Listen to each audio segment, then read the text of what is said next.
အိမ်ဆိုတာနှလုံးသားရှိတဲ့နေရာလို့ဆိုကြပါတယ်ဒါပေမဲ့ကိုယ့်အိမ်ကိုဘယ်တော့မှပြန်မလာရတော့မယ့်အဖြစ်မျိုးနဲ့ဆုံးခွာရမယ်ဆိုရင်ဘယ်လိုခံစားရမလဲဒါကတော့မြမသမိုင်းမှာအဝမ်းနည်းစရာအကောင်းဆုံးဖြစ်ရမှန်ဇလန်တစ်ပုဒ်ပါ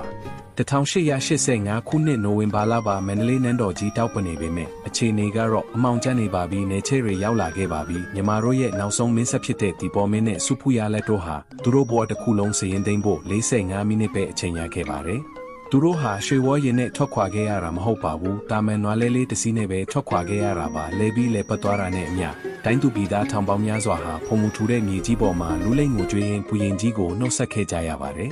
မိဖူရခေါင်ကြီးဟာကိုဝင်ရစ်အမာနဲ့ဖြစ်ပေမဲ့ခေါင်းကိုမော့ထားခဲ့ပါတယ်ဒါပေမဲ့မျက်ဝန်းတွေထဲမှာတော့မရေရတဲ့အနာဂတ်အတွက်ကြောက်ရွံ့မှုတွေပြည့်နှက်နေခဲ့တဲ့သူတို့ဟာဒုရိယသင်္ဘောပေါ်ကိုတက်ရောက်ခဲ့ပြီးမြူခိုးတွေကြားပျောက်ကွယ်သွားတဲ့နန်းတော်ကြီးရဲ့ပြာသားဆောင်ကိုညှိကြည့်နေခဲ့ကြပါတယ်